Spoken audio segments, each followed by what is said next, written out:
Ma andiamo avanti perché tempo stringe. Abbiamo direttamente da Bologna Michele Davalli.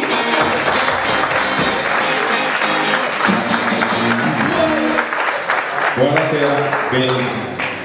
Stasera voglio parlare di qualcosa che un uomo non farebbe mai volontariamente insieme a una donna. E non parlo del sabato mattina all'Esselunga o della domenica pomeriggio all'Ikea. Parlo del matrimonio.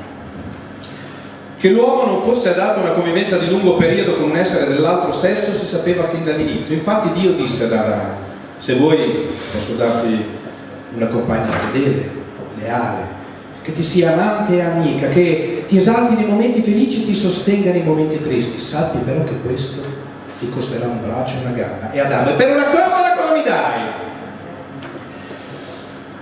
Se la moglie fosse cosa buona e giusta, probabilmente anche Gesù ne avrebbe avuta una. Invece non c'è traccia né nel Vangelo né nella Bibbia, ma è normale, perché Gesù non avrebbe mai potuto avere una moglie. Quale donna lascerebbe uscire il proprio marito un giovedì sera insieme a 12 amici pescatori? Bravo, torni fuori con quei 12 amici debosciati e magari gli offri anche la cena.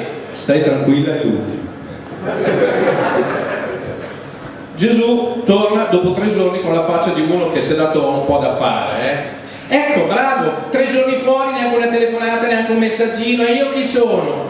Gesù, in quanto tale, potrebbe raccontarmi una parla mostruosa, invece nella sua enorme bontà dice la verità. Guarda, ho avuto un fine settimana un po' impegnativo, sai, mi hanno arrestato, mi hanno processato, mi hanno torturato, mi hanno condannato, mi hanno dato una croce di legno e mi hanno fatto salire su per una montagna. Sì, dai, va avanti. Mi hanno crocifisso, mi hanno dato da bere dell'aceto e mi hanno infilato una lancia nel costato. E allora? E allora sono morto, mi hanno sepolto. E quindi? E qui Gesù, come tutti gli uomini, la mette sul sentimentale. E quindi dopo 3 giorni sono tornato perché mi mancavi. In ogni modo ci sposiamo. I primi problemi si hanno nell'intimità. Se vi ricordate, da fidanzati bisognava concentrare tutto in 3-4 ore, pizza, cinemino, ciulatino, ognuno a casa sua. Il menage era perfetto. Dopo il matrimonio la donna vuole le cose. Infatti è risaputo che la donna ha bisogno di circa 30 minuti di preliminari prima di essere pronta per il sesso, che non vanno d'accordo con i preliminari dell'uomo, che sono portare a casa dei moscerini. Però si va avanti comunque e qui bisogna trovare qualcosa per vincere la routine. Ad esempio, io ho un sistema infallibile per far urlare mia moglie. La sposo, la cospargo di Nutella e poi mi impulisco le mani nelle tende e lei è lì. Grazie, un applauso, tanto questo qua, prego. Ma andiamo avanti. Dopo bisogna trovare qualcosa per vincere la noia, non so, fare un colpo di testa, scappare ai Caraibi con la donna che si ama. Cazzo, mia moglie ci ha scoperti, si è incazzata. Ecco, a proposito dei Caraibi, anche qui le mete delle vacanze possono diventare un problema di discussione. Io mia moglie non ho mai fatto mancare niente, l'ho portata ai Caraibi, l'ho portata alle Baleari, alle Canarie, l'ho portata perfino in mezzo alla foresta amazzonica. Niente da fare, è sempre tornata a casa. L'ultima volta però si era intristita, si era incupita, stava in casa tutto il giorno, non faceva nulla. Allora le ho detto: dai, esci, fatti degli amici.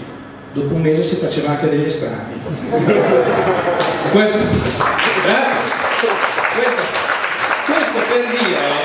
Questo per dire che quando le donne prendono una decisione in questo senso è definitiva, cioè quando decidono di lasciarsi spesso è per sempre. Mi viene in mente mio cugino, quando ha scoperto che sua moglie era scappata con il suo migliore amico. Ha iniziato a bere, ha bevuto ininterrottamente per un mese, non finiva più di festeggiare. E poi ci sono le incomprensioni, non ci si capisce, non so, ti ho dato i migliori anni della mia vita, vabbè, ti farò una ricevuta. In tutti questi anni non mi hai mai comprato niente. Dai, ma cosa vendevi? Ma con questo trucco quanti anni mi dai? Non ti bastano quelli che hai? E poi andiamo avanti, non so, ci sono i litigi, ecco, mi raccomando, quando litigate con vostra moglie, per quanto arrabbiati possiate essere, non buttatela dalla finestra, perché potreste colpire qualcuno di sotto. E poi se proprio non ci si riesce, non rimane altro che la separazione. E anche qui le donne si distinguono, non so, nella scelta del tribunale, anche se spesso nelle cause di divorzio il foro competente è quello della segretaria del marito, ma è nelle richieste che fanno le donne. Dopo averci rotto i maroni per una vita con le diete, ci chiedono migliaia di euro di alimenti. Insomma, voglio concludere con un avvertimento: attenti a innamorarvi degli occhi di una donna, perché dopo vi tocca sposarla tutta.